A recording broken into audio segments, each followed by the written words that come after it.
अखंड परमधाम सेवा समिति के तत्वाधान में आयोजित श्रीमद् भागवत कथा के तृतीय दिवस महामंडलेश्वर स्वामी ज्योतिमृयानंद ने श्रीमद् भागवत कथा में विदुर चरित्र से लेकर कपिलोपाख्यान, सती चरित्र व ध्रुव चरित्र की कथा को गूढ़ता के साथ सुनाया।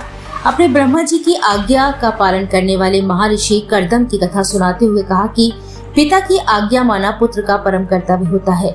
धन है वे पुत्र जो पिता की आज्ञा मानते हैं, और ऐसे माता पिता भी धन हैं जिन्हें ईश्वर की कृपा के स्वरूप आज्ञाकारी पुत्र प्राप्त होते हैं।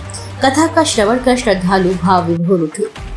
कथा व्यास महामंडलेश्वर स्वामी ज्योतिमृयानंद ने ऋषि कर्दम व देवहूति के विवाह की कथा सुनाई। उनसे 9 बेटियों की उत्पत्ति का वर्णन किया। उसके बाद उनके घर में भगवान कपिल का प्राकट्य होना बताया। उन्होंने बताया कि किस तरह परमपिता ब्रह्मा जी ने आकर कर्दम की चिंता दूर की।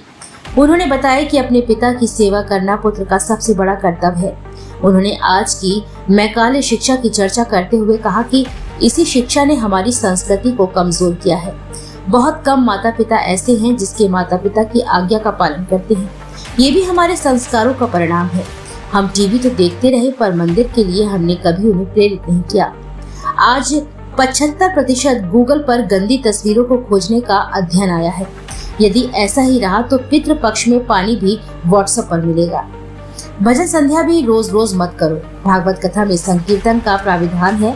आज कथा के लिए लोगों को बुलाना पड़ता है, पर कोई मनोरंजन कार्यक्रम हो, भीड़ संभालना मुश्किल हो जाएगा। संसार का सुख रोज ही काम लगता है। ऐसी माता देवहूति ने कपिल भगवान से पूछा, आध्यात्मिक योग ही मनुष्य की मुक्ति का परम साधन है।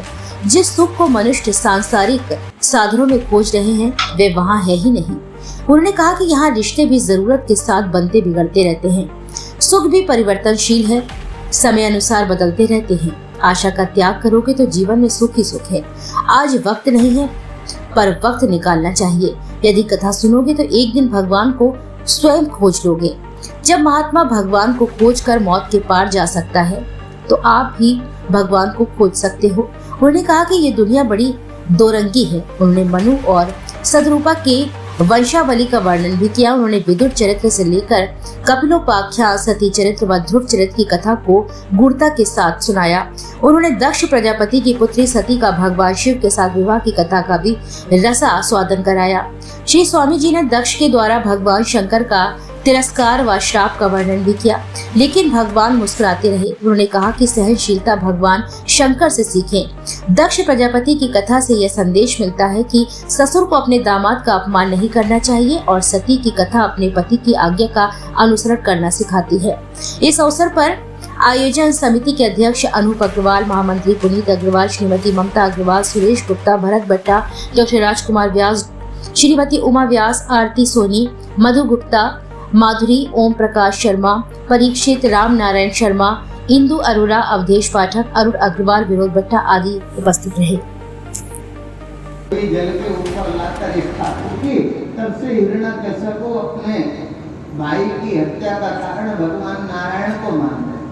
तब से हिरण्यकश्यप के मन में भगवान नारायण के प्रति वैर पैदा हुआ। और इतनी नहीं, भगवान नारायण को मारने के लिए हिरण्यकश्यप ने बड़ा